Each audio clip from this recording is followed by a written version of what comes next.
네, 질병병원체에 이어서 이제 두 번째 파트인 방어작용에 대해서 알아볼게요.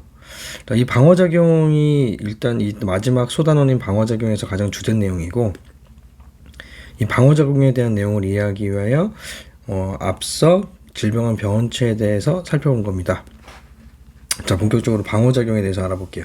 자, 방어작용은 일단 종류가 크게 두 가지로 나뉘는데, 1차 방어작용과 2차 방어작용으로 나뉩니다.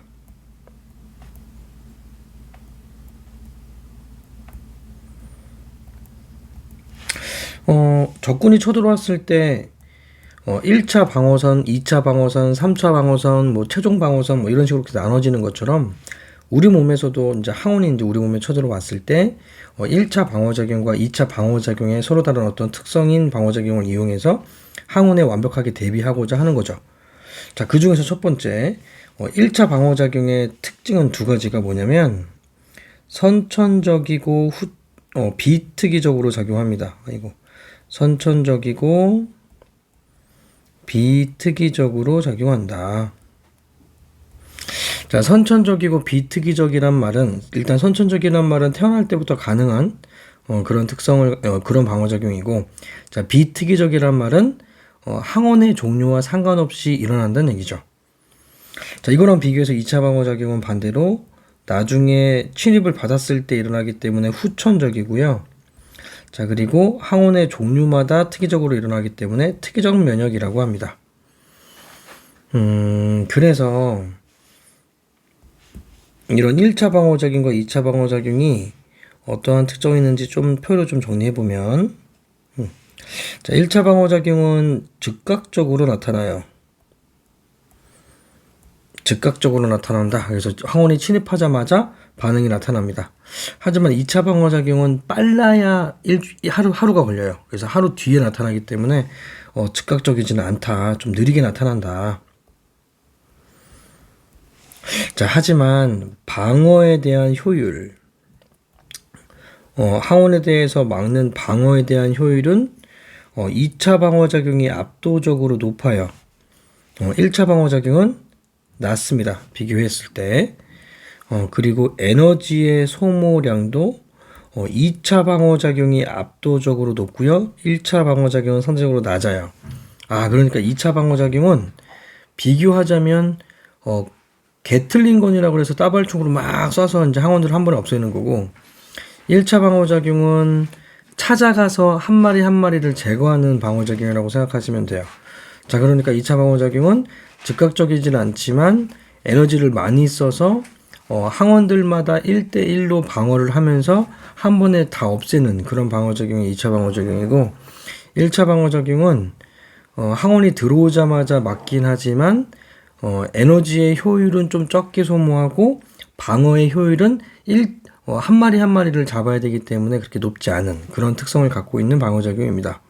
자, 그 중에서 1차 방어작용에는 어떤 게 있는지 크게 나눴을 때 1차 방어작용은 첫 번째 장벽을 통한 방어가 있고요. 장벽을 통한 방어.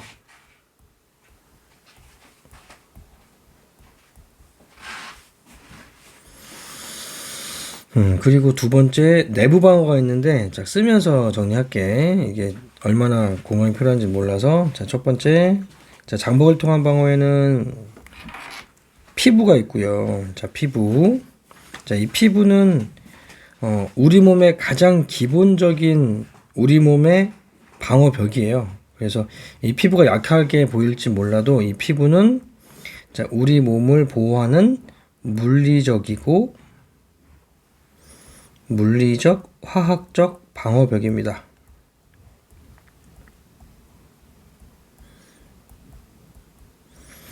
자, 그래서 물리적, 화학적 완벽한 방어벽이기 때문에 항원들이 이 피부를 통해서 들어오지는 못합니다. 자, 그래서 피부로 둘러싸여 있지 않은 곳으로 들어오기 위해서 이 항원들이 들어오는데, 그럼에도 불구하고 우리 몸에서는 그런 피부로 둘러싸여 있지 않은 여러 가지 구멍들, 그 구멍들을 통해서도 항원들을 막기 위해 구멍의 안쪽에는 점막으로 둘러싸여 있고요. 점막층이 형성되어 있고요. 그리고 점액 물질을 분비합니다. 점액을 분비한다. 자, 이렇게 점막과 점액 속에는 뭐가 들어있냐면 라이소자임이라고 하는 효소가 들어있어서 효소가 포함되어 있어서 외부의 물질을 분해하는 역할을 한다. 항원을 분해하는 효소입니다. 자, 그럼에도 불구하고 더 들어왔어요. 자, 그럼에도 불구하고 더 들어오게 되면 그 안쪽에는 털과 섬모가 있어서 여러 가지 항원들을 필터링을 해줍니다. 걸러줍니다. 자, 걸러주게 되면 계속 쌓아놓으면 안 되잖아요. 바깥쪽으로 배출해야죠. 그래서 기침과 재채기를 통해 외부로 배출하게 된다. 자, 이러한 과정들이 전부 다 자, 우리 몸으로 일단 첫 번째 장벽을 통해서 들어오지 못하게 하는 1차 방어작용이에요. 항상 생각을 하면서 보면 돼요. 1차 방어작용은 아까 어떤 특성이 있었다고 했냐면 선천적이고 비특이적인 특성이 있다 그랬죠. 이 두 가지의 특징이 있는지를 확인하면서 내용을 정리하시면 조금 내용이 좀 이해가 빠를 겁니다. 자, 두 번째.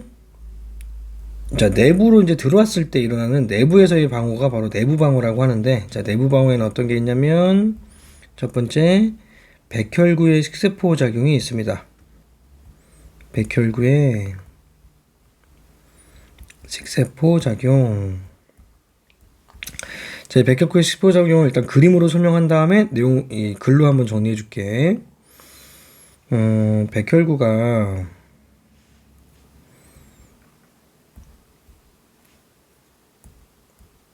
이렇게 있는데 항원이 이렇게 들어왔어요. 자, 항원이 이렇게 들어와요.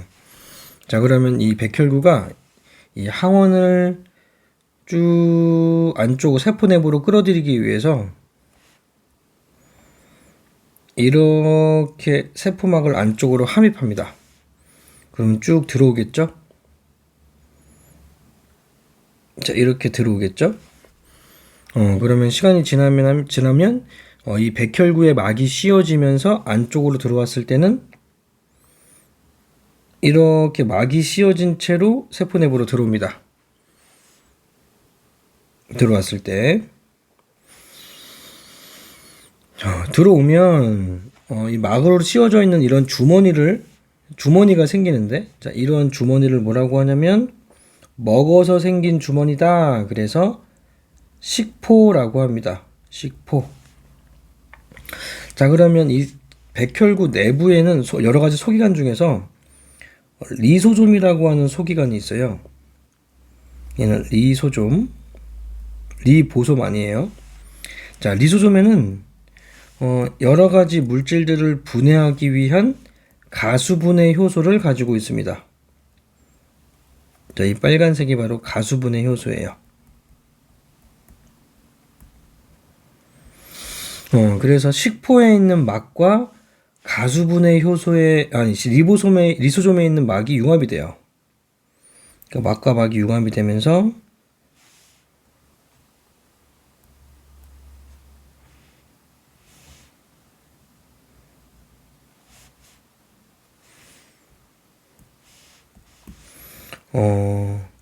이렇게 막이 하나로 이렇게 되는 거죠. 이런 식으로. 자, 그러면 가수분해 효소가 뿌려질 수 있겠죠. 그래서 뿌려지면서 이 식포를 안쪽에 들어있는 항원을 제거한다. 이런 과정이 바로 식세포 작용이에요. 그래서 순서대로 써볼게. 첫 번째, 백혈구가 항원을 세포 내로 끌어들인다. 끌어들인다. 두 번째, 자, 끌어들이면 세포 내부로 들어왔을 때 주머니가 씌워지면서 식포가 된다 그랬죠? 그래서 식포와 백혈구의 리소좀의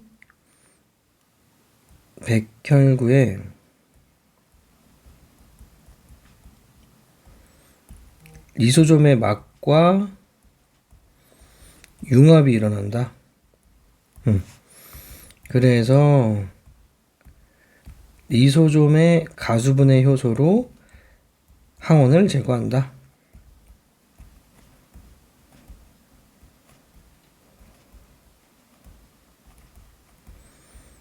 자, 이게 식세포 작용입니다. 대표적인 내부 방어에 속하는 1차 방어 작용의 내부 방어. 자, 두 번째는 염증 반응이에요. 염증 반응. 자, 염증 반응에다가 별표 쳐주세요.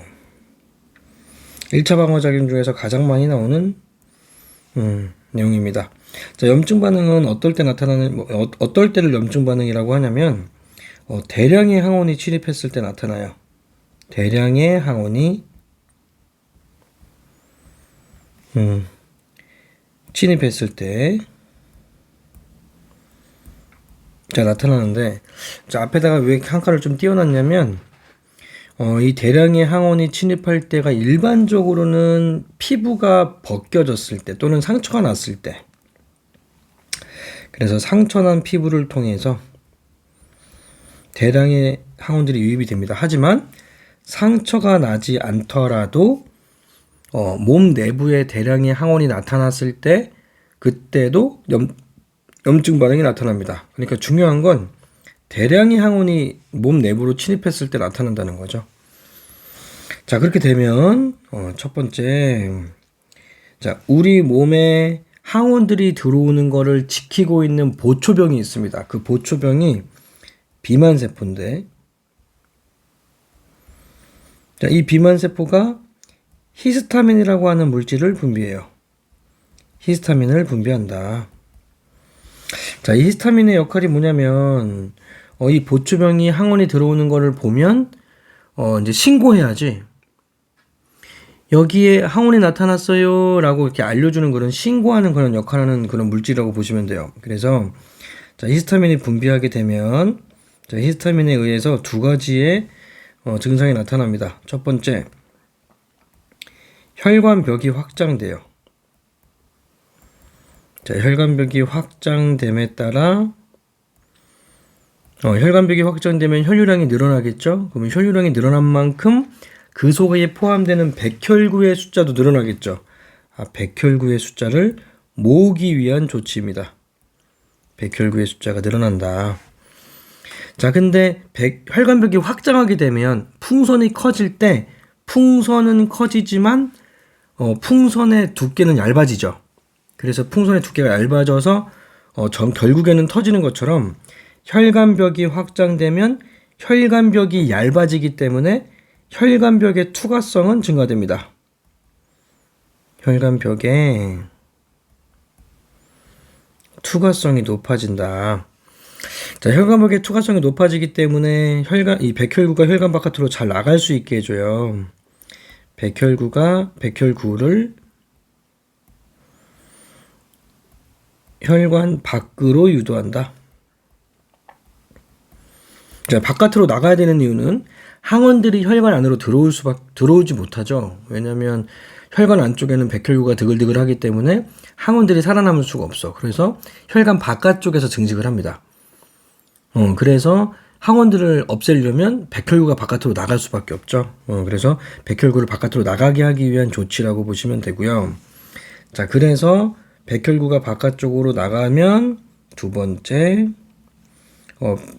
백혈구 중에 식세포 작용이 되게 잘하는 그런 백혈구를 대식세포라고 하는데, 자, 이 대식세포가 식세포 작용을 합니다.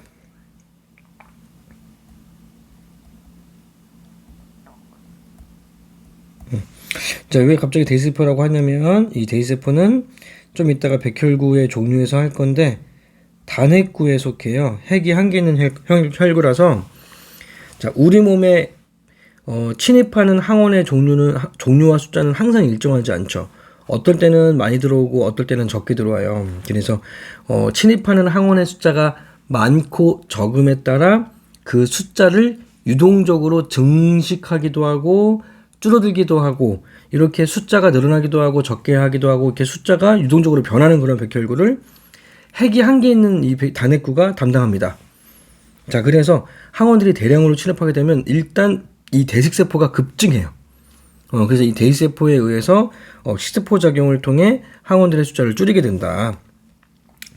자, 그래서 이 대기세포가 식세포 작용을 할 뿐만 아니라 식세포 작용 후에 항원 조각의 일부를 자기 몸에 이렇게 붙여요. 자, 그림으로 좀 그리면, 자, 대기세포가 항원을 쪼갠 다음에 항원 조각의 일부를 표면에다가 이렇게 붙인다고요. 항원 조각을. 그래서 이 항원 조각을 분석하게 함으로써 2차 방어작용을 촉진해주는 이러한 작용을 항원 제시라고 합니다. 그 항원 제시까지 해주는 게 바로 대식세포예요. 그래서 이런 항원 제시가 2차 방어작용을 촉진시켜 준다는 거. 별표.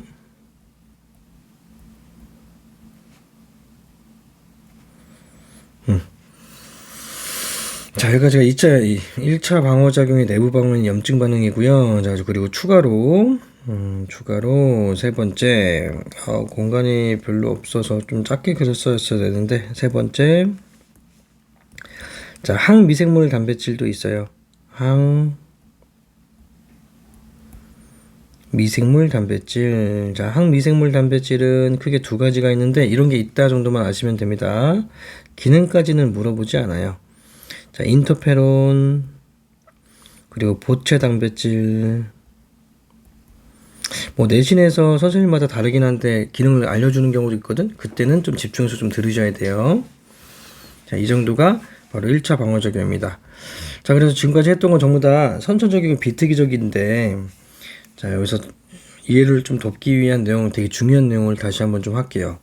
자, 이 비특이적이라는 말을 조금 이해하기 쉽고 문제 푸는데 도움되게 좀 바꾸면, 자, 이 비특이적이라는 말은 항원의 종류와 상관없이 일어난다 그랬죠? 근데 그렇게 되려면 항원과 결합하지 않고 방어하는 그런 작용을 비특이적이라고 합니다. 항원과 결합하지 않는다. 자, 항원과 결합하지 않기 때문에 모양이 상관이 없는 거죠. 어떤 모양이든지 간에 그 작용을 할 수 있는 거죠. 하지만 2차 방어작용의 특이적이라는 이 면역의 특징은 항원과 직접 결합을 통해서 일어납니다. 항원과 직접 결합을 통해서 일어나는 방어작용이에요. 자, 그러니까 결합을 해야지만 일어나기 때문에 결합할 수 없는 형태는 방어할 수가 없겠죠. 그러니까 결합할 수 있는 모양에 대한 항원만 특이적으로 방어를 하는 거죠. 알겠죠? 결합을 통해서만 일어나기 때문에. 자, 그래서 결합한다와 결합하지 않는다가 바로 1차 방어작용과 2차 방어작용의 가장 중요한 특징이기도 합니다. 자, 넘어가서, 자, 백혈구. 자, 백혈구는, 일단 종류가 여러 가지가 있는데, 자, 백혈구의 정의부터 좀 살펴볼게요. 자, 백혈구의 정의.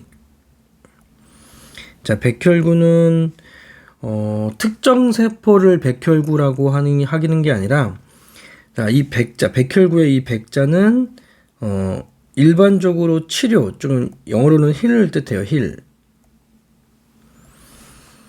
그래서 치료를 해주는 그런 사람들은 보통 백색의 옷을 입죠. 뭐 의사의 가운이라든가 간호사의 뭐 모자 또는 옷이라든가 전부 다 흰색을 입죠. 전통적으로 이 백색이라고 하는 게 어떤 치료를 뜻하기 때문에 그래요. 뭐 적십자, 녹십자도 전부 다 흰색 바탕으로 그려지죠. 그래서 이 백혈구란 말은 바로 우리 몸을 치료하는 세포다, 그런 뜻으로 백혈구라고 이름 붙인 거예요. 자, 정의가 뭐냐면 우리 몸의 방어세포의 총칭입니다. 방어세포의 총칭. 방어세포는 전부 다 백혈구라고 한다. 특정한 세포가 있는 게 아니라 구조와 기능이 다를지라도 방어하는 세포면 전부 다 백혈구다. 자, 그래서 이러한 백혈구의 종류가 뭐가 있냐면 뭐 여러 가지가 있는데, 자, 그 중에 첫 번째 호염기성 백혈구가 있어요. 호염기성 백혈구. 자, 호염기성 백혈구는 말 그대로 염기성을 좋아하는 백혈구로 염기성일 때 활성도가 제일 높은 백혈구를 뜻합니다. 자, 줄여서 뭐라고도 읽냐면 호염기성 구, 그래서 세 글자로 호염구라고도 해요. 자, 이 호염구에 뭐가 있냐면 바로 비만세포가 있어요. 아까 전에 1차 방어작용에 염증 반응에서 보초병 역할을 했던 비만세포 있죠. 히스타민 분비하는. 자, 이 비만세포가 대표적인 호염구입니다. 자, 이 호염구인 비만세포가 어떤 기능이 있냐면 바로 히스타민을 분비한다. 히스타민 분비. 자, 호염기성 백혈구가 있다면 호상성과 호중성도 있겠죠. 그 두 번째 호중성 백혈구, 줄여서 호중구. 자, 우리 몸의 물이 대부분을 차지하는 것처럼 중성 백혈구인 호중구가 거의 대부분을 차지해요. 대부분을 차지한다. 자, 이 대부분을 차지하는 이 호중구가 바로 식세포 작용을 합니다.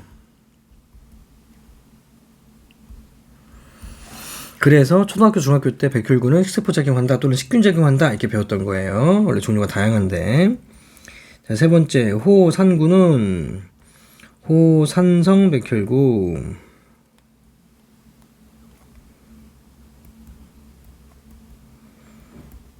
자, 교육과정에서는 이 호산구가 나오지 않습니다. 그래서 그냥 이런 게 있다 정도만 알고 있으면 될 것 같고요. 기능은 해독작용을 한다.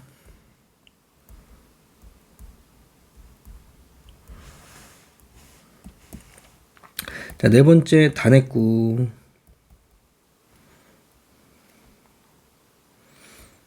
자, 단핵구는 핵이 한기는 혈구로 실시간으로 증가 감소를 할 수 있는, 숫자를 막 증가시키기도 하고 감소시키기도 할 수 있는 아주 독특한 세포, 백혈구입니다. 그래서 이 단핵구는 다른 말로 대식세포라고 했죠. 대식세포. 자, 이 대식세포의 기능은 식세포 작용을 굉장히 월등하게 잘하고요. 항원 제시도 가능합니다. 식세포 작용을 아주 잘하고요. 그리고 항원 제시를 함으로써 2차 방어작용을 촉진해준다. 자, 다섯 번째는 또 다른 색깔로 적을게요. 더 중요해서. 물론 다 중요하긴 하지만 다섯 번째가 더 중요합니다. 다섯 번째 바로 림프구예요. 자, 림프구는 이제 2차 방어작용에 관여하는 백혈구들인데, 자, 림프구는 크게 두 가지가 있습니다. 그 두 가지, B 림프구와 T 림프구가 있는데, 자, 이거를 B 림프구를 B세포라고도 해요. 림프가 어떤 세포기 때문에, 어차피 방어세포기 때문에 B세포 또는 T세포라고도 합니다. 자, B림프구, T림프구, B세포, T세포 같은 말. 자, 이러한 B림프구와 T림프구가 어디서 만들어지냐면, 생성되는 장소는 전부 다 골수에서 생성돼요. 골수는 척수액이에요. 척수를 둘러싸고 있는 액체. 하지만 생성되는 장소는 같지만 성숙되는 장소가 조금 다릅니다. 성숙.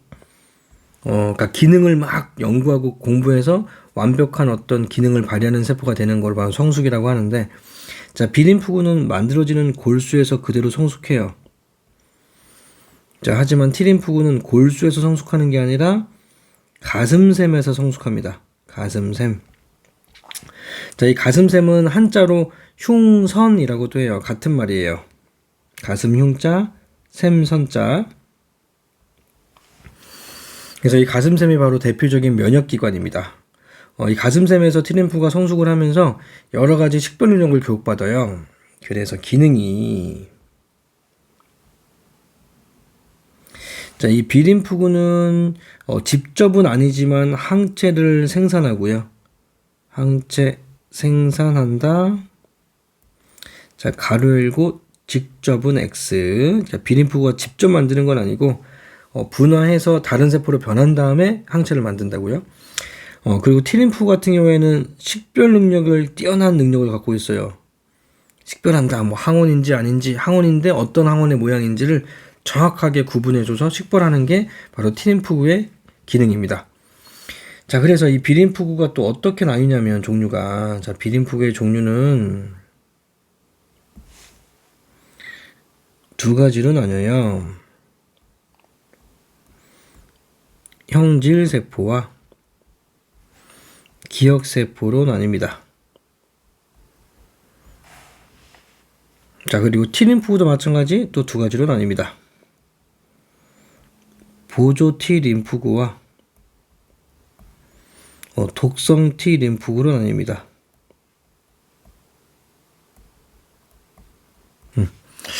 자, 형질세포는 각각의 어떤 이 B림프구와 T림프구들이 어떠한 특징이 있냐면, 자, 형질세포는 수명이 짧아요.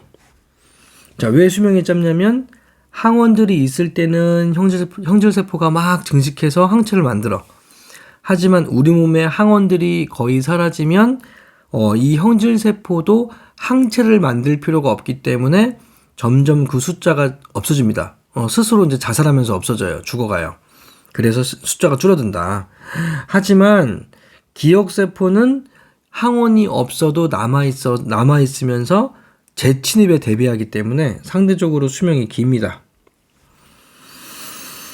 자, 그리고 분화능. 자, 분화능이란 뭐냐면 분화를 할 수 있는 능력이에요. 그래서 아마 필기하는 애들이 이거를 그냥 보고만 필기를 해버리고 설명을 안 들으면 조금 어려울 수 있어요. 반드시 한 번 이상은 꼭 설명을 들으면서 필기해 주세요.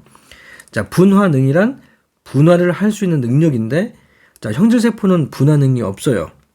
이제 분화가 끝났다는 얘기죠. 자, 분화가 끝난 세포들은 G1기에서 멈춘다고 우리 3단원에서 배웠죠. 4단원에서 우리 맨 처음에 수업했던 내용에서. 자, 그래서 이 형질세포는 자, 분화능이 없다. 그래서 모든 세포들이 바로 G1기 상태로 스탑돼 있다. 멈춰 있다.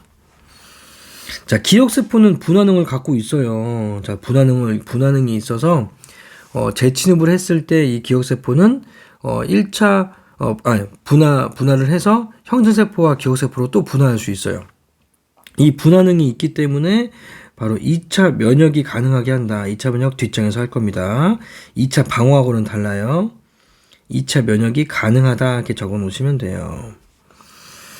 자, 그래서 기능이 뭐냐면, 자, 기능이 형질세포는 항체를 생산하는 기능을 갖고 있습니다. 항체를 직접 만듭니다. 얘는 항체를 생산한다.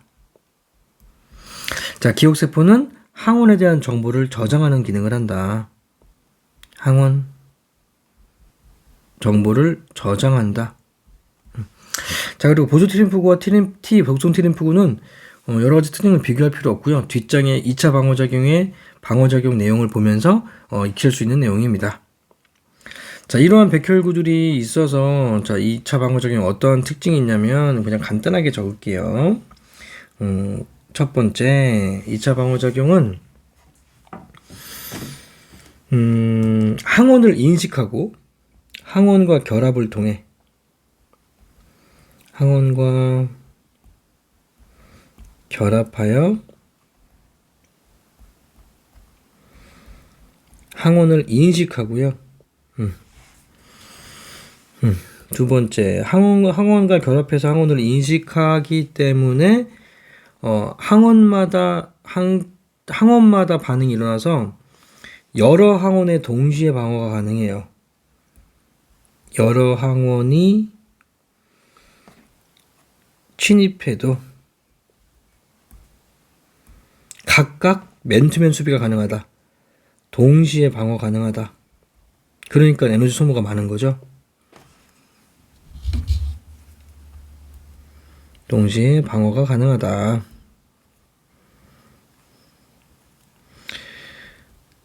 자, 그리고 2차 방어 중에 가장 중요한 특징 중에 하나가 항원에 대한 정보를 기억합니다. 항원에 대한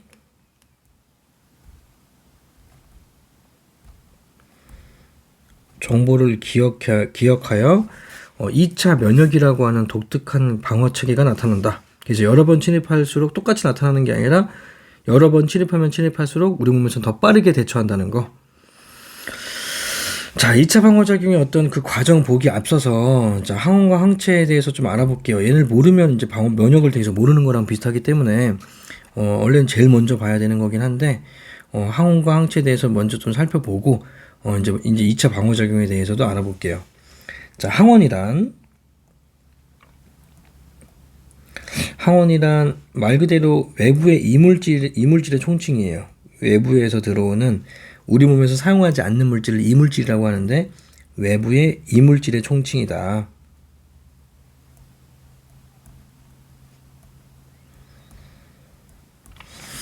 자, 근데 이 어원을 좀 살펴보면 항원이라고 하는 말이 뭐냐면 항체를 만드는 원인이란 뜻이에요.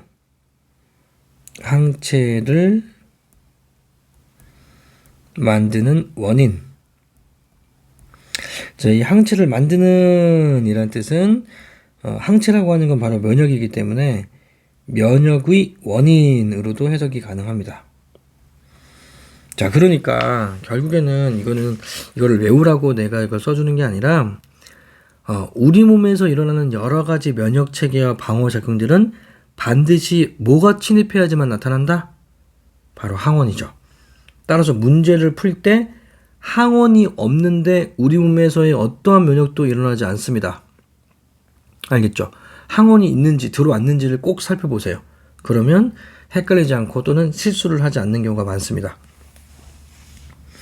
자, 이거 그리고 항체는 뭐냐면 항체에다가는 좀 별표 쳐주시고요. 항체는 항원과 결합하여, 자, 결합했으니까 2차 방어작용이죠. 특이적으로 작용하니까 항원과 결합하여 대항하는 면역 단백질입니다.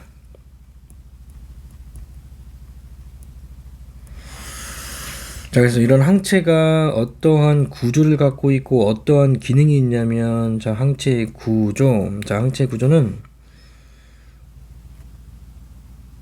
자, 이런 모양의 항원과 결합하는 부위가 존재한다. 이런 모양이 있다 치자. 자, 그러면 이 검은색 부분은 모든 항체들의 공통적인 부위예요. 항체들의 공통 부위. 왜냐면 내가 왜 모든 항체라는 표현을 쓰냐면 항원과 항체는 1대1로 반응을 하죠. 모양이 맞아야 결합을 하니까. 자, 그럼 우리가 이때까지 살아오면서 침입받았던 항원의 종류가 거의 무제한에 가까울 만큼 많습니다. 그러면 우리 몸에서 만들어진 항체의 종류도 거의 무제한에 가까울 만큼 만들어지겠죠. 자, 그러니까 이러한 항체들의 공통적인 부위가 바로 이 검은색 부분이라는 거죠. 공통 부위. 자, 이러한 공통 부위가 뭘로 만들어져 있냐면 감마 글로불린이라는 단백질로 만들어져 있다. 그냥 단백질의 일종이다 라고 생각하시면 돼요. 그래서 항체는 단백질이다 라고 했던 거예요. 자, 그리고 이 노란색 파트는 그래서 이 부분을 뭐라고 하냐면 불변 부위라고 합니다. 이거 공통 부위가 아니라 용어는 불변 부위예요. 불변 부위. 자, 이 불변 부위는 항체들의 공통 부위다.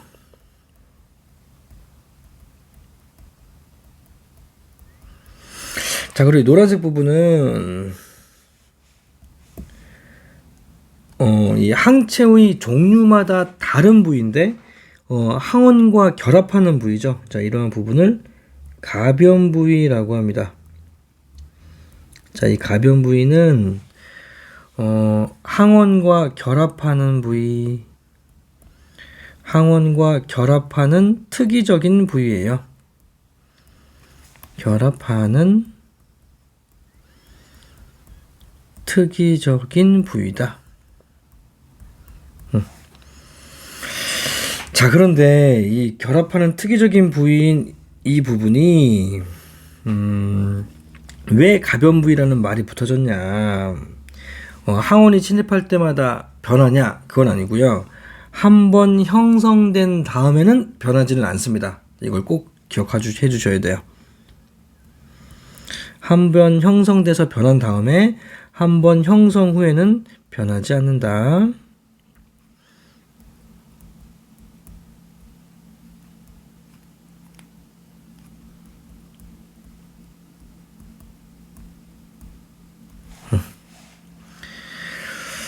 자, 이러한 구조를 갖고 있는 이런 항체들이 어떠한 기능이 있냐면, 자, 이 기능도 함정이 있을 수 있는 내용이라서 별표 치시고요. 잘 기억해 주세요. 자, 항체는 항원을 직접 제거하는 게 아니에요. 왜냐하면 이 항체라고 하는 건 수갑이라고 생각하시면 됩니다. 자, 수갑이 도둑을 제거하진 않죠. 자, 도둑을 잘 잡고 못 도망가게 해줄 뿐이죠. 자, 이것처럼 항체도 세 가지의 기능을 해요. 항원과 결합함으로써 응집을 시키고요. 응집을 시켜서 막 모이게 만든다고요. 자, 그리고 중성화시켜서 어떤 독성을 제거하기도 하고요. 자, 그리고 무겁게 막 응집을 시켰으면 무거워지겠죠. 그럼 가라앉기도 하겠죠. 침전을 시키기도 해요. 와, 침전되니까 굉장히 잘 잡을 수 있겠죠. 그래서 응집, 중성화, 침전 이러한 작용을 통하여 항원들이 증식하지 못하게 하고 도망가지 못하게 꽁꽁 묶어놓는 역할을 합니다. 항원을 무력화시키는 게 기능이다. 무력화시킨다. 자, 그래서 이 항체의 기능을 한번 요약을 하자면, 항체는 항원을 직접 제거한다 이러면 틀린 말이에요. 알겠죠? 왜냐면 제거하는 건 누구냐면 결국에 이 무력화 시켜주면 결국에 제거해주는 건 바로 백혈구거든요. 뭐 대식세포 또는 백혈구, 대식세포의 식세포 작용으로 제거됩니다. 제거된다. 와, 그러니까 2차 방어작용에 의해서 만들어진 항체가 마지막 마무리를 시켜주는 게 아니라 항체에 의해서 무력화된 항원들을 결국에 1차 방어작용의 식세포 작용으로 제거되는 거구나. 자, 근데 왜 한꺼번에 많이 제거되냐면 이게 항체가 없을 때는 이 대기세포가 한 마리 한 마리만 막 쫓아다녀요. 하지만 항체가 있을 때는 한 번에 막 10,000마리, 한 번에 막 20,000마리 이런 식으로 묶여져 있는 항원을 한 번에 한 번에 먹어치우기 때문에 훨씬 더 효율이 좋아지는 거죠. 자, 그래서 직접 제거하는 건 X지만, 자, 근데 제거하는데 굉장히 큰 역할을 하기 때문에 항체는 항원을 제거한다라고 하면 맞는 말이에요. 항원을 제거한다는 맞는 말이다. 자, 넘어갑니다. 자, 그래서 본격적으로 2차 방어작용에는 어떤 종류가 있고 그리고 특징이 있으며 그런 것들이 어떻게 전개가 되는지를 정리해보자. 자, 2차 방어작용은 자, 맨 처음에 시작은 대식세포의 항원 제시부터 시작을 합니다. 자, 대식세포가 잘게 쪼갠 항원들을 자기 표면에다 이렇게 붙여놨어요. 자, 이 작용을 바로 항원 제시라고 하는데, 이 항원 제시 자체는 1차 방어작용이죠. 자, 1차 방어작용이고, 그래서 비특이적으로 작용하니까. 하지만 이러한 항원 제시가 2차 방어작용을 일으키는, 촉진하는 역할을 하기 때문에, 항원 제시부터 시작합니다. 자, 그러면 맨 처음에 누가 이제 오냐면, 자, 비림프가 이제 기웃거려요. 자, 근데 이 비림프구는 식별 능력이 있긴 하지만 너무 약합니다. 그래서 항원을 정확하게 스캔할 수가 없어요. 식별할 수가 없어요. 그래서 보조 티림프가 와서 항원을 식별합니다.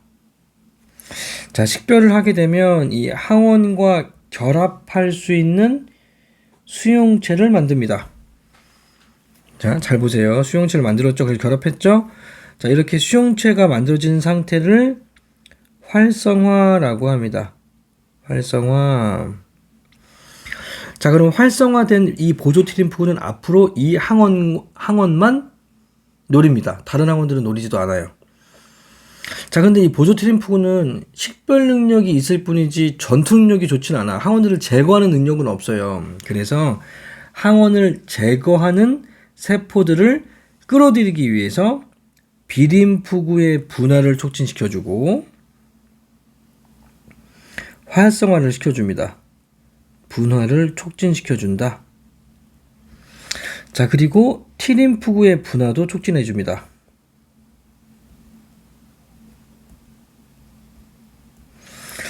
자, 그래서 B림프구하고 독성 T림프구가 보조 T림프구로부터 분화에 대한 촉진을 받으면 각각 이 B림프구와 독성 T림프구도 활성화됩니다. 얘도 활성화되고요. 독성 T림프구도 활성화돼요.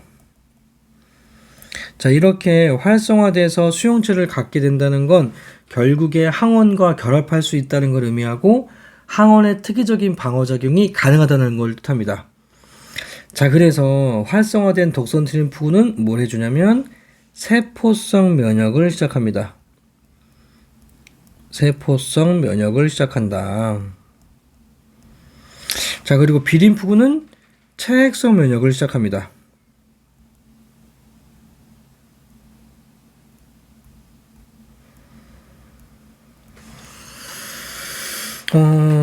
이 세포성 면역과 체액성 면역이 바로 2차 방어작용의 종류예요. 그래서 내가 그림으로 그려서 그렇지 실제로 2차 방어작용은 세포성 면역과 체액성 면역 이 두 가지로 나뉜다. 그 중에 자, 세포성 면역에서의 세포성, 성 앞에 있는 말이 무슨 의미냐면 이 성 앞에 있는 말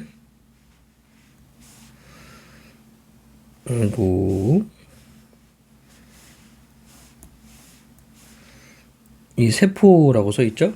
자, 그리고 체액성 면역은 성 앞에 체액이란 말이 있잖아요.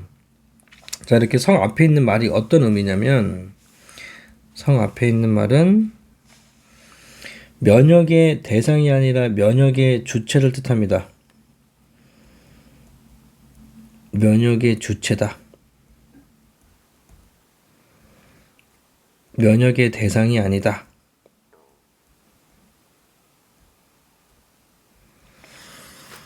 자, 마찬가지 책도 마찬가지예요. 그러니까 세포성 면역은 바로 세포가 하는 면역이라는 뜻이죠.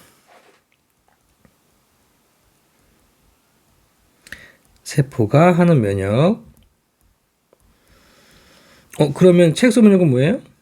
자, 체액성 면역은 체액이 하는 면역이라는 뜻이죠. 체액이 막는 면역, 하는 면역 같은 말. 자, 그러면 이 면역의 주체가 세포인 세포성 면역은 바로 어떤 세포가 바로 하는 면역이냐면 바로 독성 T림프가 직접 해요. 자, 독성 T림프가 바로 백혈구 세포인데 독성 T림프가 자, 감염된 자기세포 또는 기능을 상실한 자기세포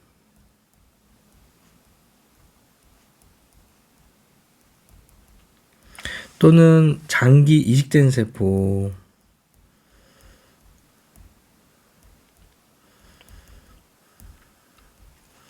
세포를 직접 제거하는 면역이에요.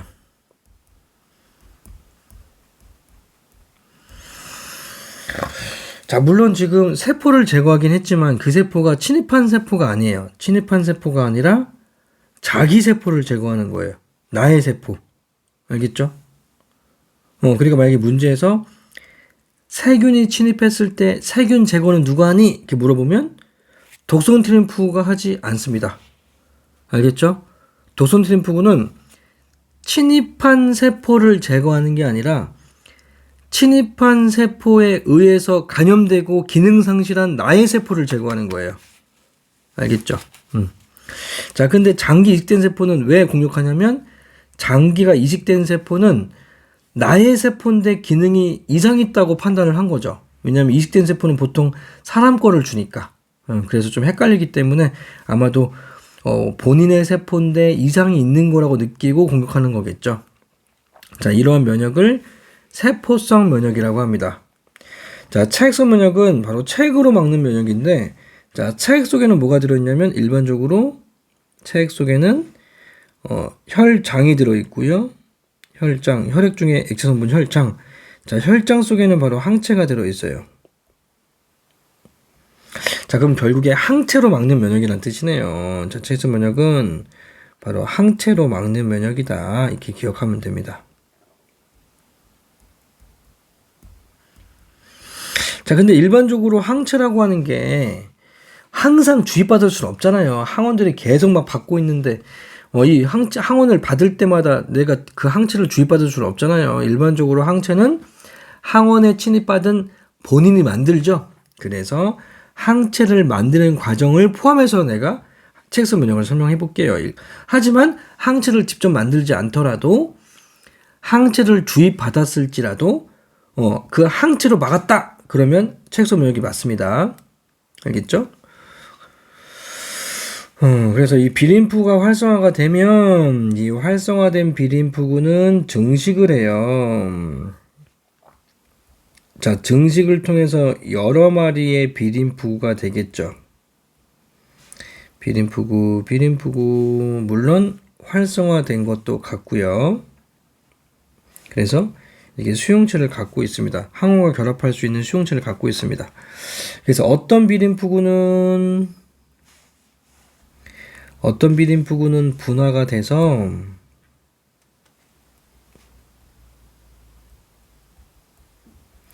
형질세포로 분화하고요.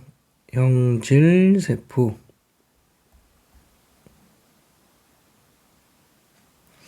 자, 어떤 비림프구는 분화가 돼서 기억세포로 분화합니다.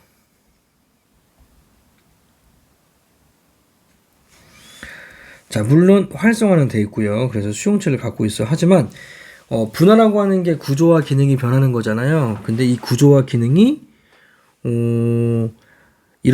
이 수용체를 많이 만드는 쪽, 단백질을 막 많이 만들어서 수용체를 많이 만드는 쪽과 그리고 이러한 단백질들을 바깥쪽으로 분비하는 쪽으로 기능과 구조이 특화가 돼요. 그래서 수용체를 막 많이 만들어냅니다.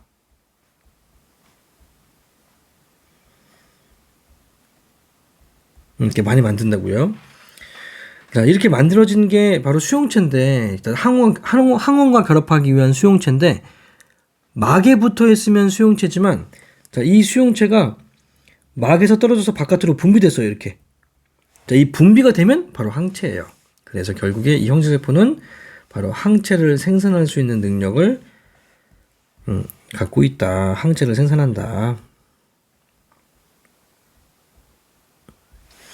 자, 기억세포도 마찬가지 이렇게 활성화되어 있기 때문에 수용체를 갖고 있긴 하지만 이 형질세포처럼 항체를 많이 만드는 능력이 있는 게 아니라 기억세포를 오랫동안 저장하고 오랫동안 죽지 않고 살 수 있는 그런 수명이 긴 그런 능력으로 분화가 일어납니다. 그래서 항원 정보를 저장하는 기능을 한다. 항원 정보를 저장한다. 자, 그래서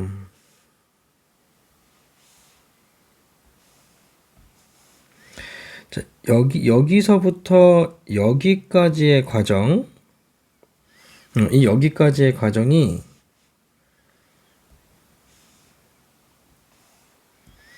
바로 1차 면역이라고 해요. 1차 면역은 그러니까 비림프구에 의한 항체 생산 과정이에요. 비림프구에 의한 항체 생산 과정. 자, 근데 이 비림프구에 의한 항체 생산 과정은 생각보다 좀 오래 걸려요. 왜냐면 비림프가 활성화되는데 2, 3일 걸리고요. 그리고 비림프가 분화돼서 형질세포로 분화되는데 하루 이틀 걸리고 형질세포에서 항체 만드는데 또 하루 이틀 걸려요. 그래서 총 소요 시간이 일반적으로 일주일 정도 걸립니다.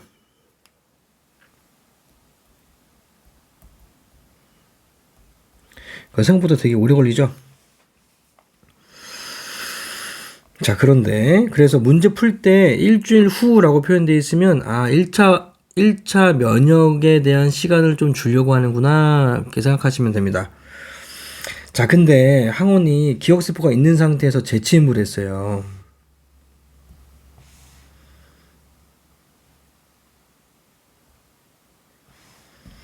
자, 그러면 이 기억세포가 항원과 결합할 수 있는 이 수용체를 갖고 있잖아요.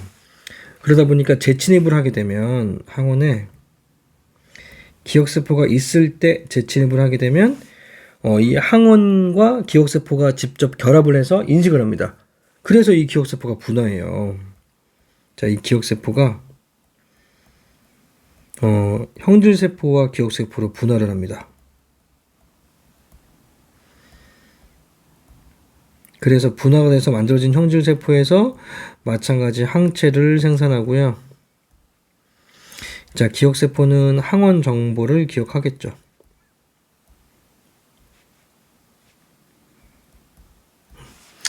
자, 그래서 재침입을 했을 때 기억세포를 통해서 형질세포로 항체를 직접 만드는 이러한 과정이 바로 2차 면역이에요.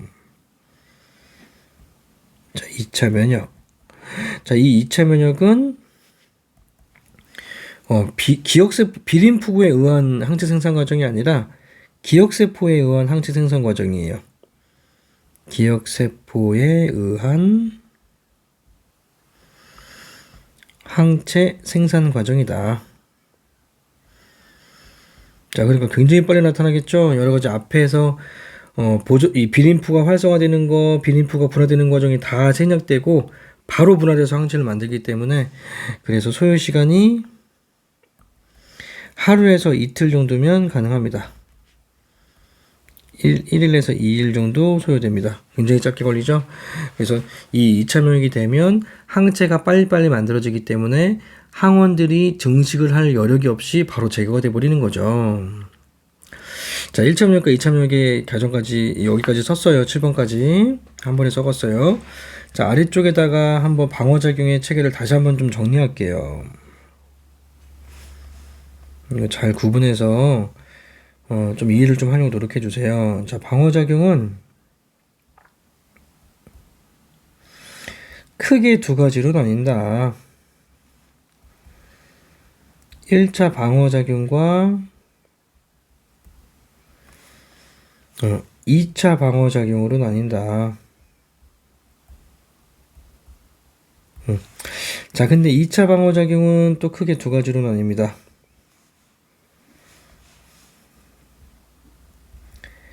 세포성 면역과 체액성 면역으로 나뉜다. 자, 근데 이 중에서 1차 면역과 2차 면역은, 자, 체액성 면역은 또 두 가지로 나뉘어. 체액성 면역이라고 하는 건 항체로 막는 면역이라고 그랬죠, 앞에서. 자, 그런데 그 항체가 내가 직접 만드는 경우가 있고 주입을 받는 경우가 있어. 주입받은 항체로 막는 체액성 면역도 있고요. 아니면 항체를 직접 만들어서 막는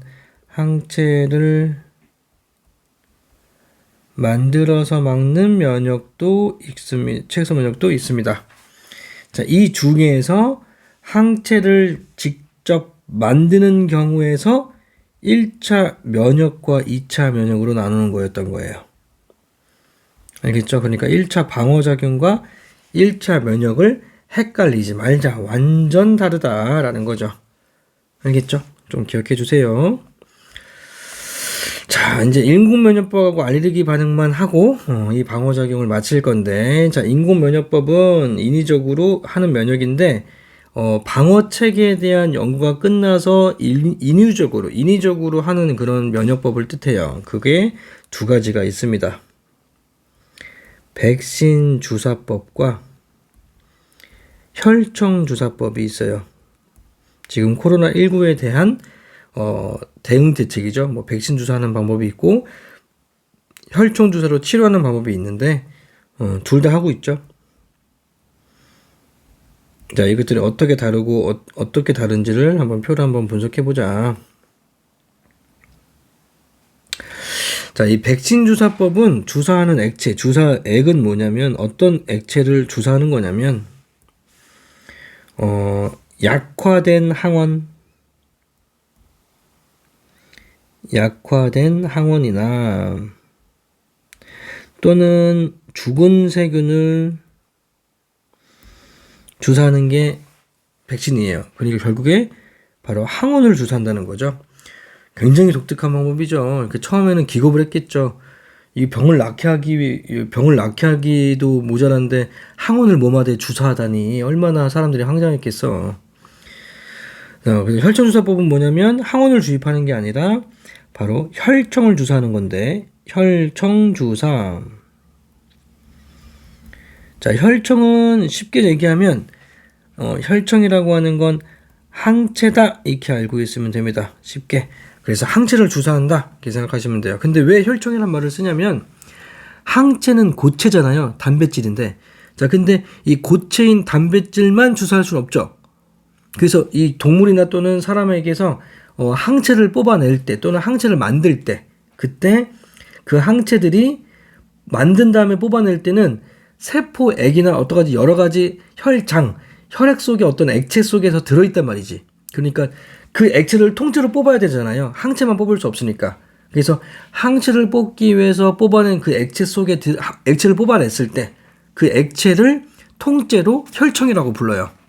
알겠죠? 항체가 특정 액체 속에 들어있기 때문에.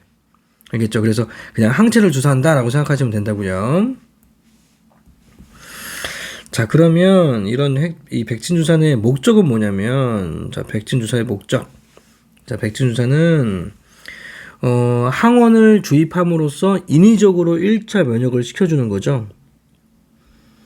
인위적으로 1차 면역을 시켜주면 기억세포가 형성되겠죠. 기억세포를 형성시키는 게 목적이에요.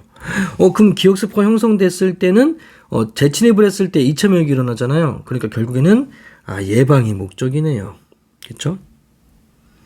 지금 당장 뭐 치료하겠다는 얘기가 아니라 예방하는 게 목적이었던 겁니다. 1차 면역을 시켜서 기억세포를 형성시켜서.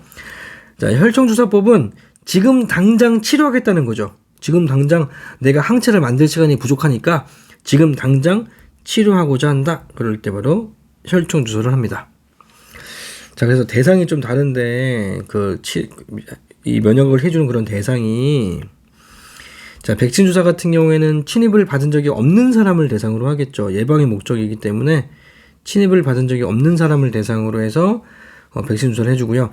혈청 주사는 지금 침입을 받고 있는 사람을 대상으로 면역법을 해주겠죠.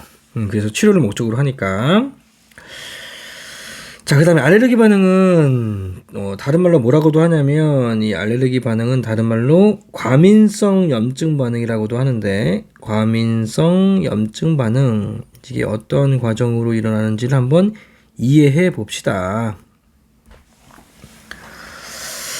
글로 그냥 쓸게요. 자, 첫 번째, 자, 알레르기 반응은 일단 항원이 침입했어요. 자, 근데 일반적인 항원이 아니라 이 항원은 알레르기를 일으키는 항원이라고 치자. 알겠죠? 모든 항원들이 다 알레르기를 일으키진 않잖아요. 그러니까 알레르기를 일으키는 항원이라고 쳤을 때, 자, 이 항원을 뭐라고 하냐면 알레르겐이라고 해요. 알레르겐. 자, 항원이 침입을 했습니다. 자, 그러면 자, 우리 몸에서는 1차 방어와 2차 방어 작용을 통하여 항체를 생산하겠죠. 맞죠? 자, 그러면 이 만들어지는 항체는 항원과 결합하기 위해서 만들어진 거잖아요. 맞죠? 자, 근데 이상한 일이 일어나요. 자, 두 번째. 자, 이 항체가 항원하고만 결합해서 항원을 제거해야 되는데, 자, 근데 이 항체가 항원과 결합하는 부위는 갈변 부위, 항원과 결합하지 않는 부위가 불변 부위인데, 이 불변 부위와 비만 세포가 결합이 나타나는 이상한 일이 일어납니다. 자, 항체와 비만 세포가 결합이 일어난다. 비만 세포의 복합체가 형성된다. 이거를 그림으로 나타내면,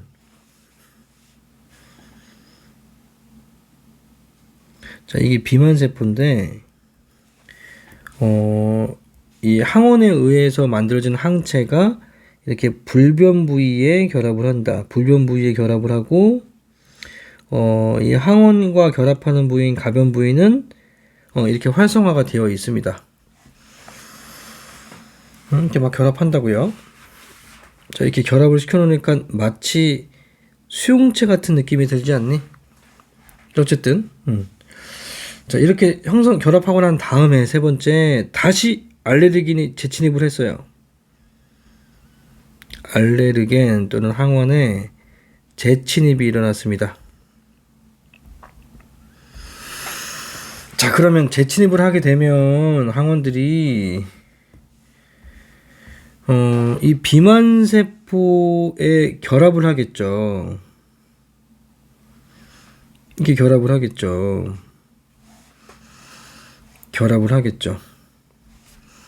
맞죠? 와, 그러면 이제 무슨 문제가 생기냐면, 이 비만세포는 원래 항원이 침입을 했을 때, 그거를 알리기 위해서 히스타민을 분비한다 그랬잖아요.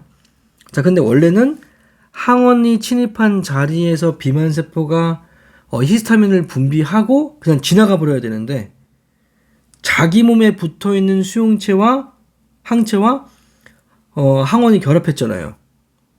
와, 그러니까 비만세포 주변에 항원이 있으니까 히스타민을 분비하고 그냥 가는 게 아니라 같이 이동을 하기 때문에 조금 있다가 또 보니까 항원이 또 있는 거죠. 그러니까 또 분비하고 지나가다가 또 분비하고 이렇게 자기 몸에 항원이 붙어 있기 때문에 우리 온몸을 돌면서 계속 히스타민을 분비하겠죠. 그래서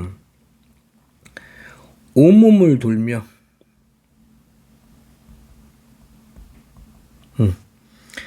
히스타민을 과량 분비하게 됩니다.